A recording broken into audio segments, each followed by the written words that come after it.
I was listening to that podcast again where they used the sound drop "Yellow Diamonds Look Like Pee Pee," So weird.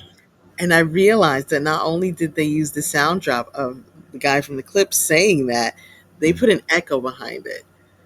So he's saying, "Yellow diamonds look like pee pee, pee pee, pee pee."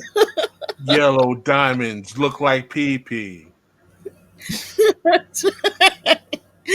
Pascal turned it into spoken You word. ever notice you ever notice in the clips when they rap, they sound like they're giving like a homily in a church? And yellow diamonds when they look like pee pee. It's like it's almost kind of like something sacred they're saying. I still think that line is fucking horrible.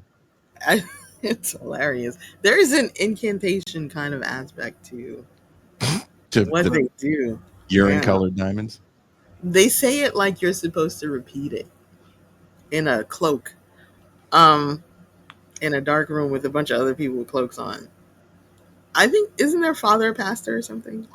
Yes, they had their father as a deacon. There we go. Are they appropriating church culture?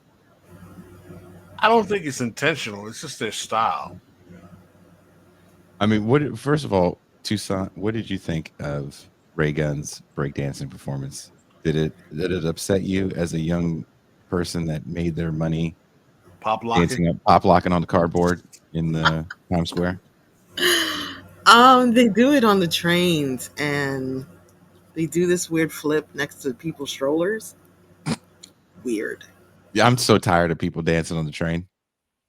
It happens in the Bay Area where I'm from as well. It's like the first 109 times I saw it, it was pretty cool. Now, okay, I get it. Please. Find another place to go. We're not impressed. The thing about those kids is they smell really bad. And they are just. Did I send you the video of the kid? He's doing all these kind of flips. He's hanging. I don't know if it's New York or the Bay Area. And he's like hanging on the rail that you use, the handrail. He's just doing flips and flips and flips with no shirt on. And I was like, that whole train just smells like. You know it does. Hot ass. Mm-hmm. I mean, they're dancing their ass off in these 15-second bursts.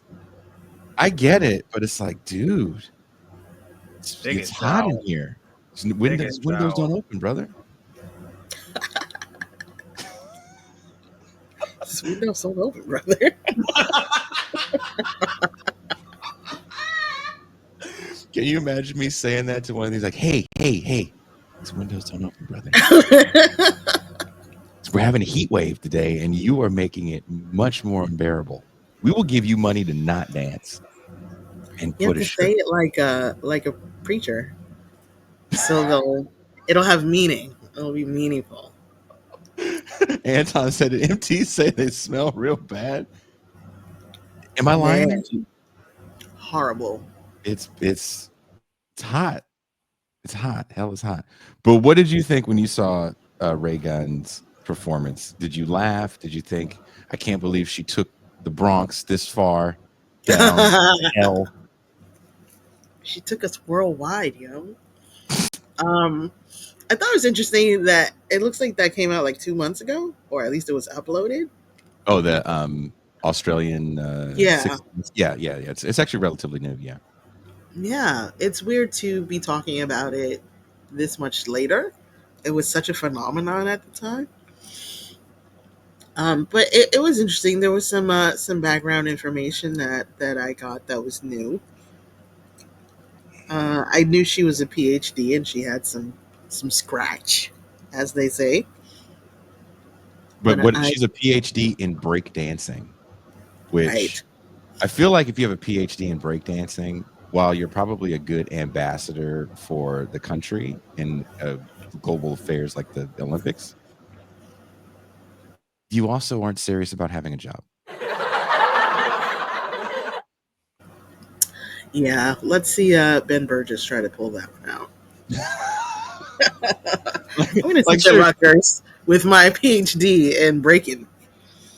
I have a PhD in mosh pitting. There we go. It seems I don't want to shit on anyone's fucking thing, but come on. We knew what we were getting here with I this mean, thing. we have a whole genre of hip hop scholars. Okay, now you came up in a certain era, Pascal, where hip hop is really looked at as the definitive voice of a certain stratum of black. I even shouldn't say a certain stratum of Black America, of young Black America, and you also are part of. You are not yourself, but I'm sure you have contemporaries that do become quote unquote hip hop scholars. How do you look at that as serious scholarship?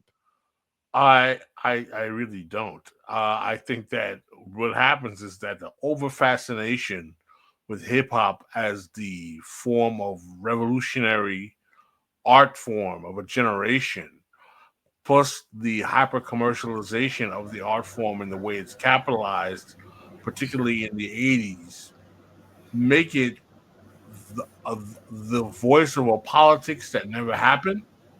And as a result, there's a whole generation of people that are desperate to validate the art form by making it something that it never became, which was a movement. In other words, the music became the movement in and of itself. Mm-hmm. But the music is not a movement. Music is not a movement. Music can reflect a movement, but music is not a movement. But unfortunately, we got a generation of many scholars who became like, who made their druthers trying to legitimize this as a form of scholarship, hip hop scholarship. And I think it cheapened the art form and it cheapened the academia in some ways. Toussaint, how do you feel about that? That was back when people thought Chuck D was going to run for office, and they had no intention of doing that. But also by then, hip hop was already becoming just about the music, which was already about getting a record deal and being on a label. So the culture was already narrowed down. To your earlier point about Ray Gun, people had sort of X'd out the dance aspect of the culture long ago. If I remember correctly, hip hop died like 3 years after it was born, and then when it was reborn, the the breaking, the dancing was pretty much taken over by Puerto Ricans. Mm-hmm. They held on to it for a very long time. I mean, Crazy Legs is still alive. Somebody needed to like keep that alive because it was otherwise like abandoned. And it's I'm not offended at all when I see the Red Bull tournaments. I feel like it is helping to keep this aspect of the culture alive, this aspect that wasn't as easily co-opted as the music, and that is still energetic, and these people really care about it.